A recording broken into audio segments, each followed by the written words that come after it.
ಎಲ್ಲರಿಗೂ ನಮಸ್ಕಾರ. ಅಡುಗೆ ವಿಚಾರ ಚಾನಲ್ಗೆ ಸ್ವಾಗತ. ಇವತ್ತು ನಾವು ಮೆಂತ್ಯ ಸೊಪ್ಪಿನ ಪಲ್ಯ ಹೆಂಗೆ ಮಾಡೋದು ಅಂತ ನೋಡೋಣ ಬರ್ರಿ. ಮೊದಲಿಗೆ ಒಂದು ಒಲೆ ಮೇಲೆ ಬಾಣಲಿ ಇಟ್ಟು ಅದಕ್ಕೆ ಸ್ವಲ್ಪ ಅಡುಗೆ ಎಣ್ಣೆ ಹಾಕಿರಿ.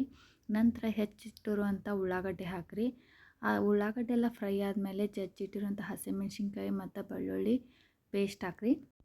ಬೆಳ್ಳುಳ್ಳಿ ಹಸಿಮೆಣ್ಸಿನ್ಕಾಯಿ ಪೇಸ್ಟ್ ಚೆನ್ನಾಗಿ ಫ್ರೈ ಆದಮೇಲೆ ನೀವೇನು ಮಾಡಿರಿ, ಚೆನ್ನಾಗಿ ತೊಳೆದು ಸೊಪ್ಪೆಲ್ಲ ಕ್ಲೀನ್ ಮಾಡಿದ್ದನ್ನ ಹೆಚ್ಚಿಟ್ಕೊಂಡು ನೀಟಾಗಿ ಎಲ್ಲ ತೊಳೆದು ಒಗ್ಗರಣೆಗೆ ಹಾಕಿರಿ.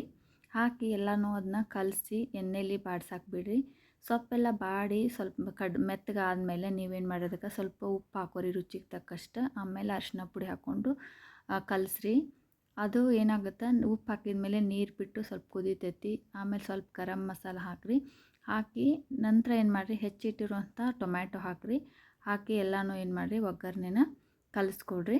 ಒಗ್ಗರಣೆ ಎಲ್ಲ ಕಲಸಿದ ಮೇಲೆ ಏನು ಮಾಡಿರಿ, ಇದು ಮೈಸೂರು ಬ್ಯಾಳೆ ಅಂತ ನೋಡಿ, ಕೇಸರಿ ಕಲರ್ ಇರ್ತೈತಿ. ಇವು ಭಾಳ ಬೇಗ ನೆನಿತಾವು. ಈ ಬ್ಯಾಳೆ ಹಾಕ್ರಿ, ಪಲ್ಯ ಭಾಳ ಟೇಸ್ಟ್ ಆಕೈತಿ. ಟೇಸ್ಟ್ ಬರಾಕ ಸ್ವಲ್ಪ 1 ಟೀ ಸ್ಪೂನಷ್ಟು ಅದಕ್ಕೆ ಹಾಲಿನ ಕೆನೆ ಹಾಕಿ ಎಲ್ಲನೂ ಕಲಿಸ್ಬಿಟ್ಟು ನೀರು ಹಾಕಿ ಕುದಿಯಾಕಿಡ್ರಿ.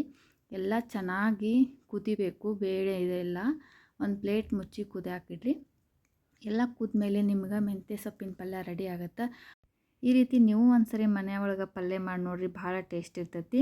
ಯಾರಿಗೆಲ್ಲ ಈ ವಿಡಿಯೋ ಇಷ್ಟ ಆಗೈತಲ್ಲ, ದಯವಿಟ್ಟು ಬೇರೆಯವ್ರಿಗೂ ಶೇರ್ ಮಾಡಿರಿ ಮತ್ತು ನನ್ನ ಚಾನಲ್ನ ಸಬ್ಸ್ಕ್ರೈಬ್ ಮಾಡಿರಿ. ಧನ್ಯವಾದಗಳು.